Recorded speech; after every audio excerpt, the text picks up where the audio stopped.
नमस्कार दोस्तों, आपका स्वागत है मेरे YouTube चैनल पर। आज की कहानी उन लोगों के लिए है जो सोशल मीडिया की दुनिया के दीवाने हैं। कभी ये सोचा है कि आपकी ऑनलाइन फेम एक भयानक सपने में बदल सकती है? इस कहानी में मिलिए अंजलि से, एक फेमस कुकिंग क्वीन से। अंजलि के YouTube चैनल पर लाखों फॉलोअर्स हैं। उसकी हर रेसिपी धूम मचाती है। लेकिन एक दिन ये सब बदल जाता है। अंजलि को अजीब कमेंट्स मिलने लगते हैं।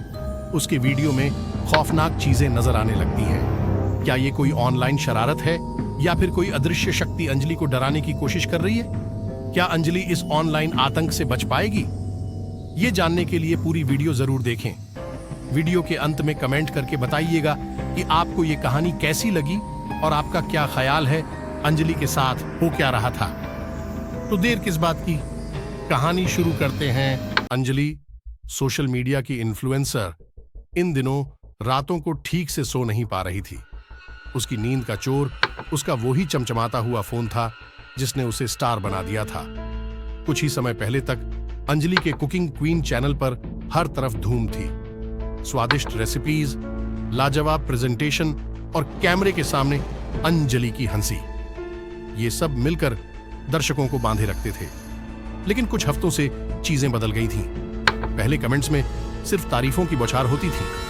अंजलि, आप कमाल की रसोइयां हैं। लेकिन अब वो बदल गए थे। आज की रेसिपी में कुछ कमी थी। ये कमेंट लिखने वाले ये भी नहीं बताते थे कि कमी क्या थी। अंजलि ने इन्हें नजरअंदाज करने की कोशिश की, मगर ये कमेंट्स हर जगह उसका पीछा करने लगे। फोन पर, लैपटॉप पर, यहां तक कि न्यूज देखते वक्त भी टीवी स्क्रीन पर वही बातें चमकने लगती। एक ही नाम, एक ही इल्जाम, अंजलि तुम लाजवाब नहीं हो। अंजलि घबरा गई। क्या हो रहा था? क्या किसी ने उसकी ऑनलाइन पहचान को हैक कर लिया था या कुछ और भी भयानक सच सामने था? एक रात अंजलि ने सपना देखा। एक ठंडी बेजान आवाज बिल्कुल उसकी ही तरह बोली, अंजलि तुम अच्छी रसोइया हो लेकिन परफेक्ट कभी नहीं हो सकती। अंजलि नींद से उछलकर बैठी, फोन चेक की। एक नया नोटिफिकेशन, कुकिंग क्वीन, नया वीडियो में कुछ नहीं था, सिर्फ स्क्रीन पर बर्फीली तस्वीरें तैर रही थीं। और वो आवाज फिर गूंजी, कभी परफेक्ट नहीं। अंजलि ने गुस्से में फोन फेंक दिया। ये कैसा मजाक था? लेकिन सुबह उठकर देखा तो फोन वापस उसके हाथ में था और वो नोटिफिकेशन भी वहीं मौजूद था। वीडियो को देखने में डर लग रहा था, मगर मजबूरी थी। उसने वीडियो खोला। सिर्फ अंधेरा था, लेकिन वो आवाज फिर सुनाई दी, अंजलि तुम्हारी जगह कोई और लेने वाला है। अंजलि ने तुरंत पुलिस को फोन लगाया, मगर उनकी कहानी सुनकर वो हंस पड़े। ऑनलाइन परेशानी के लिए साइबर क्राइम सेक्शन से संपर्क करें, यही उनका जवाब था। हताश होकर अंजलि ने टेक्निकल एक्सपर्ट आदित्य से संपर्क किया। आदित्य ने जांच शुरू की, हर डिवाइस स्कैन किया, हर लॉगिन हिस्ट्री खंगाली, मगर कुछ नहीं मिला। अंजलि का ऑनलाइन प्रोफाइल तो बिल्कुल सुरक्षित था, पर वो अजीब कमेंट्स, वो खौफनाक वीडियो, ये सब कहां से आ रहा था? एक रात आदित्य अंजलि के घर आया। जांच के दौरान उसे एक अजीब सी चीज दिखी। अंजलि के स्मार्ट स्पीकर की लाइट अचानक जल उठी और वही बेजान आवाज बोली, आदित्य तुम भी उसे नहीं बचा सकते। घर में सन्नाटा छा गया। अंजलि और आदित्य दोनों सन्न रह गए। ये कैसे हो सकता था? स्पीकर तो इंटरनेट से कनेक्टेड भी नहीं था। अगले कुछ दिनों में चीजें और भी बदतर हो गईं। अंजलि के सोशल मीडिया अकाउंट से अजीबोगरीब पोस्ट होने लगी। अंजलि के हाथों से बने खाने की तस्वीरें, पर खाने में कीड़े मकोड़े। फैंस भड़क उठे, कमेंट्स की बाढ़ आ गई। अंजलि नकली है, ये रसोइया नहीं, धोखेबाज है। अंजलि की फैन फॉलोइंग घटने लगी। उसका करियर बर्बादी की कगार पर पहुंच गया। तभी आदित्य एक चौंकाने वाली खोज लेकर आया। उसने बताया कि अंजलि के घर के पिछवाड़े जमीन में एक पुराना डिब्बा दबा हुआ था। उसके अंदर एक बेहद पुराना मोबाइल फोन मिला। फोन चालू करने पर उसकी स्क्रीन पर वही चेहरा दिखा जो अंजलि के हर सपने में आता था। एक महिला का चेहरा गुस्से और जलन से भरा हुआ। और फिर वही आवाज गूंजी, अंजलि तूने मेरी जगह ले ली थी, अब मैं तेरी ले लूंगी। अब यह सवाल उठ खड़ा हुआ, वो महिला कौन थी और अंजलि से उसकी दुश्मनी क्या थी? क्या ये कोई पुरानी रंज थी जो अब ऑनलाइन दुनिया में आकर खतरनाक हो गई थी? वो महिला कौन थी? क्या अंजलि जानती भी है उससे? क्या वो महिला मर चुकी है या फिर किसी तरह ऑनलाइन फंसी हुई है? क्या वो फोन किसी तरह का पोर्टल है जो असल और डिजिटल दुनिया को जोड़ रहा है? अंजलि कांपती हुई खड़ी थी, उस पुराने फोन को आदित्य के हाथों में थमाते हुए। वो चेहरा, वो गुस्सा, ये सब अंजलि को पहचाना जाना था, लेकिन याद नहीं आ रहा था कहां से। फोन को ऑन करते ही स्क्रीन जली और उसी महिला की आवाज गूंजी, अंजलि, तूने मेरी जगह ले ली। लेकिन इस बार आवाज अधूरी रह गई। स्क्रीन पर अचानक एक खौफनाक चेहरा उभर आया, एक बूढ़े आदमी का चेहरा जिसकी आंखों में सनक थी। वो हंसा, एक ऐसी हंसी जो सीधे रीढ़ की हड्डी में सिहरन पैदा कर दे। अंजलि मूर्ख, तू उस औरत के जाल में फंस गई, उसने कहा। उसने तुझे अपना बदला लेने का मोहरा बना लिया। अंजलि और आदित्य सकते में थे। ये कौन आदमी था और वो महिला के बारे में क्या जानता था? आदित्य ने तुरंत फोन की रिकॉर्डिंग चालू कर दी। आदमी ने कहना शुरू किया, वो उस घर का पुराना केयरटेकर था जिस घर में अंजलि अब रहती थी। उस महिला का नाम शांति था। वो इसी घर में रहती थी, एक सफल फूड ब्लॉगर। लेकिन कुछ साल पहले अचानक उसकी मौत हो गई। पुलिस को आत्महत्या का शक था, लेकिन केयरटेकर को हमेशा से लगा शांति को किसी ने मारा है। शांति की मौत के बाद उसका पूरा ब्लॉग और ऑनलाइन प्रेजेंस गायब हो गया। उसे किसी ने मिटा दिया अंजलि? आदमी की आवाज फटी फटी थी। और अब वो तुझे भी मिटाना चाहती है। तुम्हारी सफलता वो तुम्हें बर्दाश्त नहीं कर सकती। आदमी की बात खत्म होते ही स्क्रीन काली पड़ गई। फोन गर्म हो गया और अचानक धुआं निकलने लगा। अंजलि और आदित्य ने घबराकर उसे खिड़की से बाहर फेंक दिया। अब उनके पास दो रहस्य सुलझाने थे। पहला, शांति को किसने मारा, और दूसरा, ये अजीब फोन क्या था? क्या ये वाकई शांति की आत्मा का जाल था या फिर कोई और खेल चल रहा था? पुलिस जांच में कुछ खास नहीं निकला। शांति की मौत को आत्महत्या ही माना गया।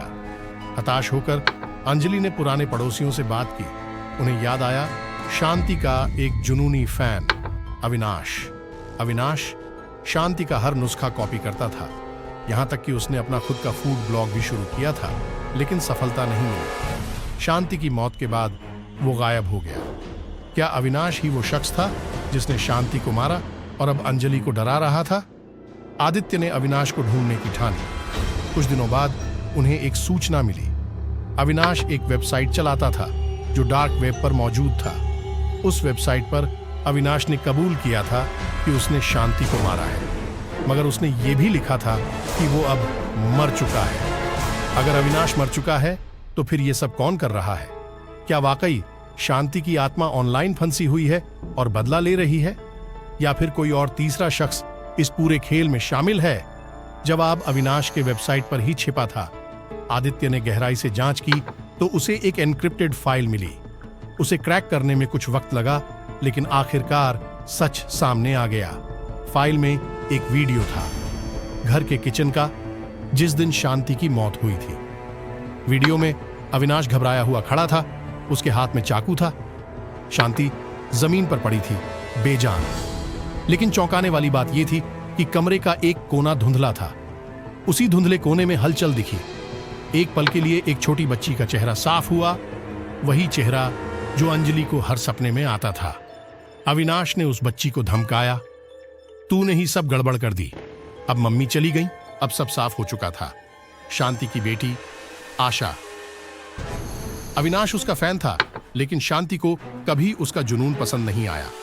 गुस्से में अविनाश ने शांति को मार डाला, पर आशा ने सब देख लिया था। डर के मारे वो छिप गई। अविनाश ने सोचा किसी को पता नहीं चलेगा, लेकिन वो ये भूल गया कि आशा उस वक्त स्मार्ट स्पीकर के पास ही खड़ी थी।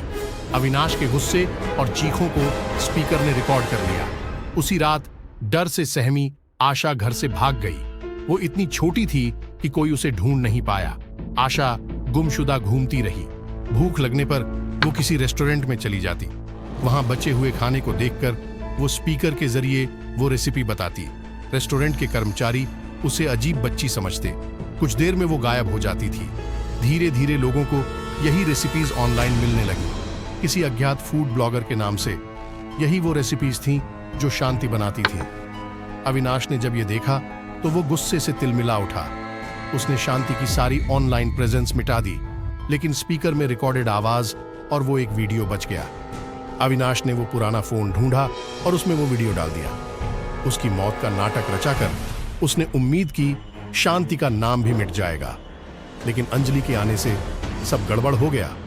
आशा की आवाज, वो अधूरी बात, ये सब अंजलि के सपनों में आने लगा। अविनाश ने सोचा शायद मरे हुए भी उसका पीछा कर रही हैं। पुलिस को सबूत मिल गया, अविनाश को गिरफ्तार कर लिया गया, लेकिन अंजलि को सुकून नहीं मिला। वो जानती थी आशा कहाँ हो सकती है। वो उन रेस्टोरेंट्स पर पहुंची जहां आशा कभी खाना मांगती थी। फिर एक दिन एक छोटे से ढाबे में उसे आशा दिखी, दुबली पतली भिखारी जैसी हालत में। अंजलि उस छोटी बच्ची को गोद में लेकर फूट फूट कर रो पड़ी। अंजलि ने आशा की देखभाल की, उसे वापस जिंदगी में लाने की कोशिश की, लेकिन आशा टूटी हुई थी। वो बात नहीं करती थी, सिर्फ खाना खा लेती थी। एक रात अंजलि सो रही थी, तभी उसे लगा कोई किचन में है।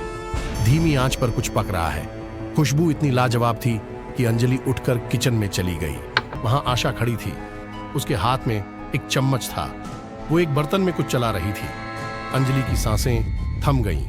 आशा की आंखों में एक खौफनाक चमक थी। वो मुस्कुराई, एक ऐसी मुस्कान जो एक मासूम बच्चे पर बिल्कुल नहीं जचती थी। धीरे से आशा ने अंजलि को एक कौर खाने के लिए बढ़ाया। अंजलि को लगा जैसे वो कौर नहीं बल्कि मौत का टुकड़ा था। पता नहीं किस डर से अंजलि ने वो कौर मुंह में डाल लिया। स्वाद लाजवाब था, बिल्कुल शांति की रेसिपी जैसा। लेकिन उसी पल अंजलि को लगा जैसे उसके पेट में आग लग गई हो।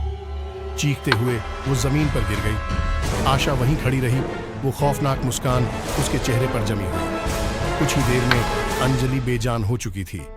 आशा ने धीरे से स्मार्ट स्पीकर उठाया और उसमें बोली, अंजलि, तूने मेरी जगह ले ली थी, अब मैं तेरी ले लूंगी।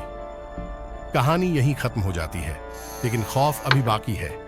क्या वाकई आशा के अंदर शांति की आत्मा समा गई थी, या फिर वो गुमशुदगी और डर ने उसे इतना तोड़ दिया था कि वो खुद एक खौफनाक हत्यारी बन गई थी। शांति के सपनों का ऑनलाइन साम्राज्य खून से सना हुआ रह जाता है और ये कहानी एक खौफनाक चेतावनी बन जाती है।